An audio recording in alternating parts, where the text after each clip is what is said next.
1990 के पुणे का घना अंधकार।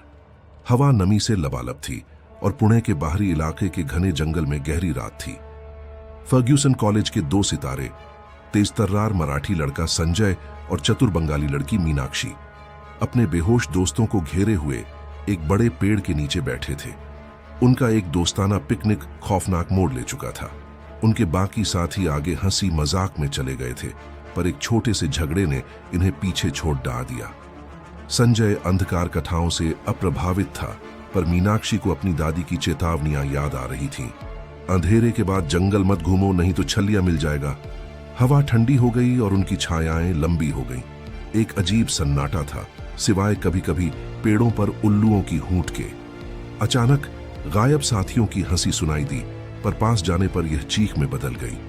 घबराकर दौड़ते हुए उन्होंने पाया कि उनके दोस्त जमीन पर बेहोश पड़े हैं, चेहरे सफेद पड़े। डर उनके सीने में चुप गया।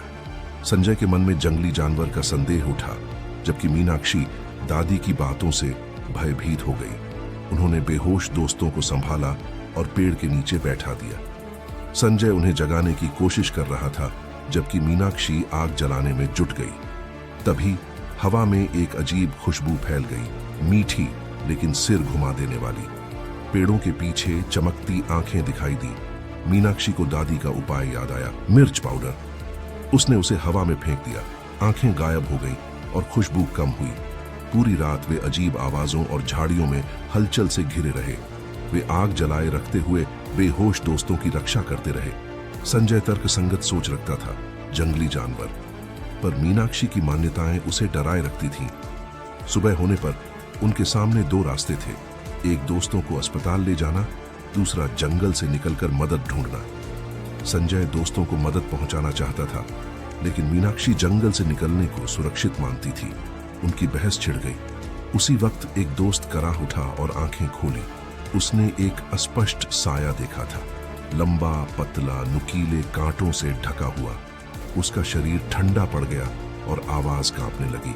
उसने बताया कि छलिया उनका खून पीना चाहता था, लेकिन मिर्च पाउडर ने उसे भगा दिया।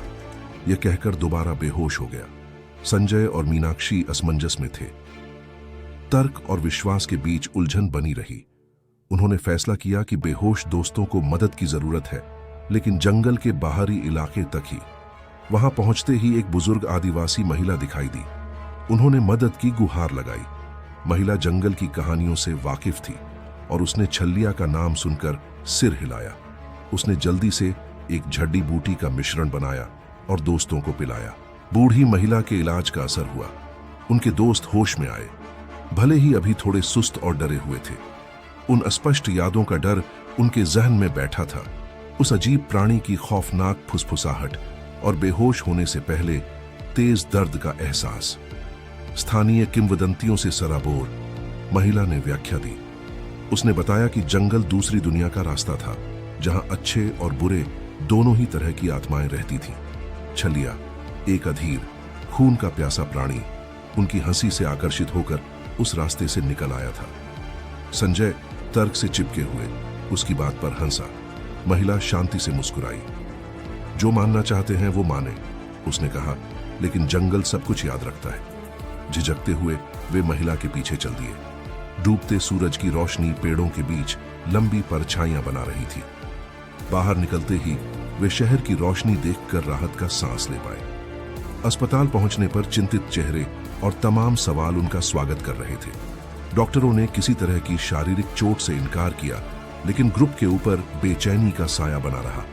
वापस हॉस्टल में दोस्त इकट्ठा हुए, उस मुठभेड़ से डरे हुए। उन्होंने अपने अनुभवों को खंगाला।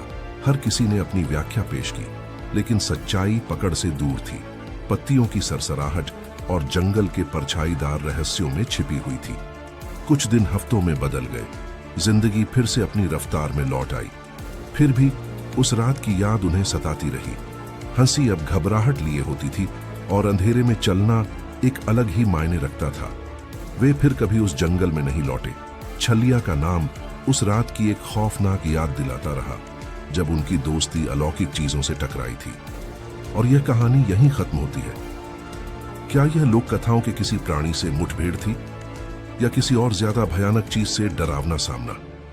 क्या जंगल के पास वाकई जवाब थे, या वो हमेशा के लिए परछाइयों और फुसफुसाहटों के दायरे में खो गए थे।